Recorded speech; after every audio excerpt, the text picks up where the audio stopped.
What happens if Superman is pushed too far? Welcome to the Complete Story Series, where we take trade paperbacks and single issues and we break them down into digestible bites to help you understand. Then we read it dramatically back to you. All alterations to the panels, text, and images are to prevent copyright problems, and all art is owned by its respective companies. Remember to support the official releases of these books, guys, and purchase them at your local store. Before we begin, this is Injustice, a separate universe from the main timeline, and while it is still happening right now at your local comic book shop, it does not affect the main timeline. Also, warning, this is a long series. Why do you guys make me suffer with these? Our story begins on a rooftop, no different than any other. But on this rooftop, Batman and Superman, two of the greatest friends in superhero history, are sitting. Superman looks at Batman and tells him, "We want you to be the Godfather." Bruce looks surprised, and Clark smiles. Hey look, the world's greatest detective is surprised. And Bruce smiles. You see, in this universe, Superman is married to Lois Lane. Gotham is relatively calm, and the superheroes are revered among the people. They are the heroes of this world, and no one questions that. This is a perfect world that the Joker is about to ruin as he shoots and kills Jimmy Olsen and kidnaps Lois Lane. Things ramp up quickly because Superman can't find her, and panicked, he grabs Batman by the shoulders. "Please, help me find her." So Batman calls up the entire Justice League. This is an all-points bulletin. We need everyone to look for Lois Lane. The Flash arrives instantly in Metropolis, and Batman has him run throughout the entire city looking. While he doesn't find Lois, he finds something that Batman needs to see. He carries Batman to Star Labs, where they find the Scarecrow dead from Joker's toxin. Wonder Woman then calls up Batman to let him know that they got a lead. The Joker is apparently in a submarine beneath Metropolis, and that's why no one can find him. So Superman flies over the bay and he finds the submarine, and he tears it open with his bare hands. Inside, he finds Lois being operated on by the Joker and Harley Quinn. But before Superman can stop them, the Joker hits him with fear toxin. And when he looks up, he sees Doomsday. He has no idea what's going on, but he doesn't have any time to fight with Doomsday, so he grabs him and he rockets top speed straight up into the atmosphere, while the Joker is watching. Both the Joker and Harley Quinn jump out of the submarine and they begin to leave, with Harley saying goodbye to the first submarine that she's ever owned and named. "Goodbye, Gunter!" Gunter is a terrible name for a submarine, Hal tells them as he arrives. "What did you do, Joker?" Batman demands to know. "Simple, I put a warhead in Metropolis, and I wired the detonator to Miss Lane's heartbeat. Once it stops, the bomb will go boom!" Why would her heart stop? Batman then thinks about it, and he puts it together. The fear toxin was mixed in with kryptonite so that it could get into Superman's bloodstream. "Superman, stop what you're doing! Whatever you are seeing is not real!" Joker leans in. "Did you know that she was pregnant, Bats? It's Lois, Superman!" The gas finally begins to wear off, and Superman realizes exactly what he's done, and he looks in horror, with tears welling up in his eyes, at Lois drifting off into space. But with her death also comes the detonation of a nuclear warhead in Metropolis. The Justice League goes into crisis mode, saving as many people as they can from the fallout, while Batman brings the Joker to the police station. Superman is locked in grief though as he holds Lois. He can't believe what he's been forced to do. He hands the body of Lois to Wonder Woman. "Can you hold them for me? Keep them safe. I'll be back." He then takes off at top speed, with Wonder Woman questioning, where's he going? In flight, the Green Lantern gets in his path. "Superman, where is he? The Joker, where did Batman take him?" Batman took him to Gotham Prison, as Superman continues on. At Gotham Prison, Batman is trying to interrogate the Joker, when suddenly the wall is torn out, and Superman walks in, throwing the table to the side, and then he puts his hand through Joker's chest. Superman retreated to the Fortress of Solitude following the events where he tried to grieve to the best of his ability. But he can't do it. All around him the news is telling him about the disasters happening in the world. "No more," he says to himself, and he takes off. There's a war happening in the Middle East that he doesn't think needs to happen any longer, and after getting in the way of the incoming rockets, he tells the people he's gonna stop this. He walks right into the presidential palace and he grabs the president by his shirt. And then he carries him down to the people that he has been killing, and he strips him down to his underwear. Wonder Woman lands and sees what he's doing. "There are cameras here, Superman. I know, and I have something to say. Don't do it here, looking like this," she tells him, implying his tired and rough look.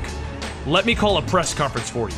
And it happens at the United Nations. With Wonder Woman behind him, Superman tells the world, "My name is Clark Kent, and I was a reporter for the Daily Planet. And I am tired of all of these hostilities and all of this fighting. I don't care about your land or your beliefs, and I don't care if you're a madman or a terrorist, a king or a president.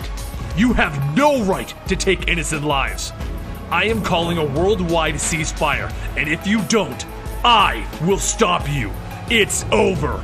Things ramp up quickly once again with people challenging Superman and him blowing up their missiles and preventing anything.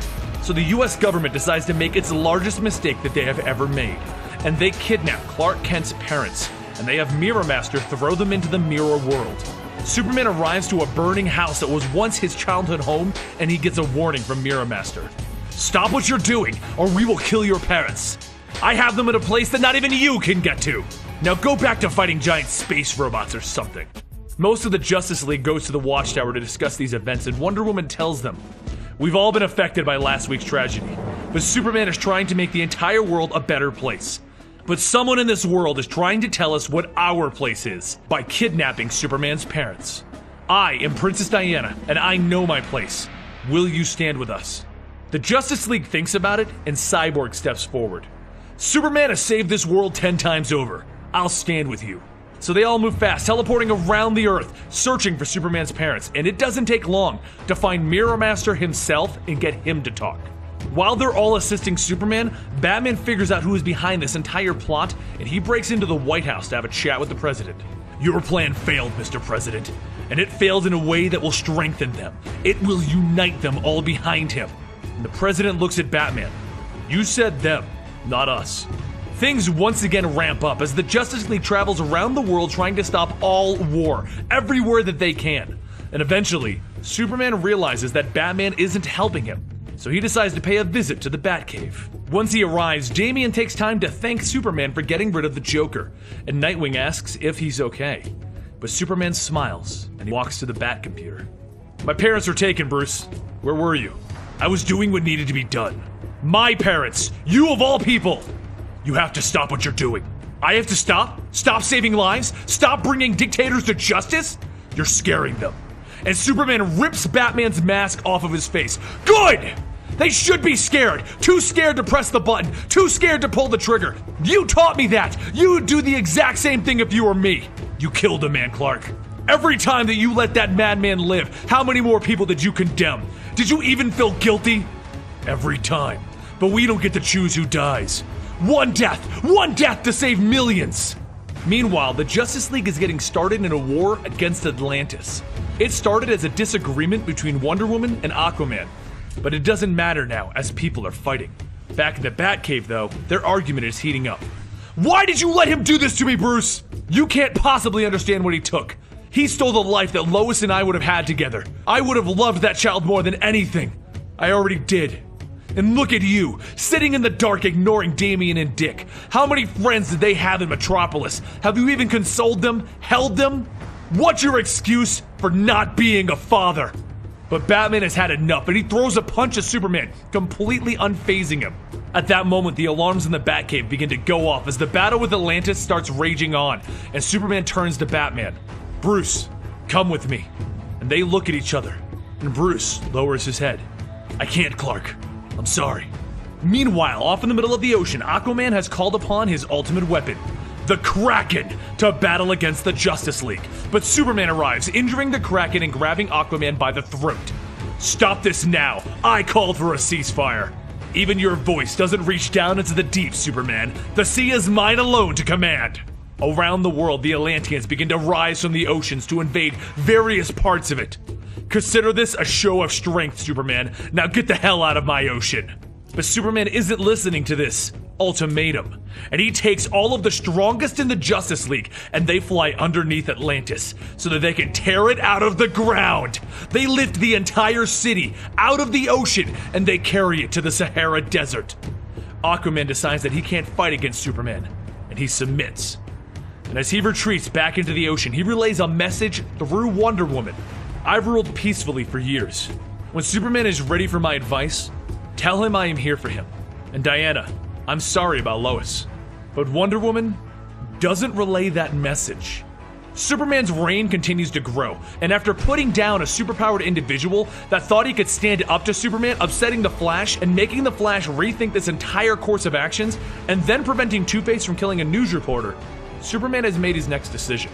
Live on the air, he informs the world that the twisted individuals of Gotham City deserve nothing. The people of Gotham deserve to know that those deranged individuals can never threaten them again. My God, they're gonna go after Arkham, Nightwing exclaims as he runs to the Batmobile with Batman. But Damian stands there. So what? Have you even considered for a second that maybe you are wrong? And on that note, Nightwing and Batman leave Damian there because there isn't any time to waste. As Superman and the Justice League arrive at Arkham, there stands Batman and Nightwing ready to stop them. But the shocker is that Damian is now standing with Superman and his side. What are you doing, Robin? Nightwing asks him. What am I doing? I'm bringing criminals to justice. I'm standing with Superman and Cyborg and Wonder Woman, and you're standing with Killer Croc. The Justice League begins to open the doors to the cells, and the Flash shows up, picking up the criminals and carrying them away instantly. So Batman activates a virus in Cyborg, forcing him to the ground in pain. The Justice League looks at Batman. What did you do? What the hell is wrong with you? Okay, that's enough, Nightwing says as he turns off Batman's gadget. Everyone just calm down. We don't want to look bad in front of the psychopaths. But that's when things get worse, because right at that moment Green Arrow was dropping off Harley Quinn, and then he left her with one of the random guards there. Well, that didn't go well as she's now opening up every cell door. All hell begins to break loose as villains go free, and Grundy breaks up from the floor below, grabbing Robin by the head and then carrying him off into the basement. Superman dives into the basement and begins to dismantle the undead monster that is Grundy, while Nightwing works his hardest to get Robin out of the monster's grip. Batman then leaps down with them and onto Grundy, at that point blowing up Grundy's head. Superman looks at Batman. Good job. They all get back up to the top floor in the main fight, and Robin loses control. I'm sick of all of you! Why do you think you deserve help after all you've done, he yells, as he clubs Riddler across the jaw. Robin, that's enough, Nightwing yells. Stop telling me what to do, Damian says as he throws his baton at Nightwing. It was just a child's rage and nothing more. He's done it so many times to Nightwing before and he's caught it. But this one time, Nightwing wasn't ready for it and it hit him in the head, throwing him off his balance. Nightwing fell over and he landed on a rock, cracking his neck. Just like that, it was over. Damian looked at the man that he treated as his brother, and he realized what had happened. Batman came out of the hole in the ground and he was with Superman. And he looks over to see Nightwing on the ground. I'm sorry, Damian tries to say through tears. But Bruce couldn't hear it. What did you do? He screams as he puts his hands on his head in shock and disbelief. I didn't mean to, Damian tried to say, but Bruce pushed him away. Get off of him! Everyone in Arkham stopped their fighting as Bruce picked up Nightwing, and he carried him out of the building. This is only the beginning, though, because so many more heroes and villains will perish in this conflict. Batman grieved, and then he enacted his own plan, to build a group of superheroes that are willing to stand against Superman. He would build his own fighting force, his own team, to stop his former friend.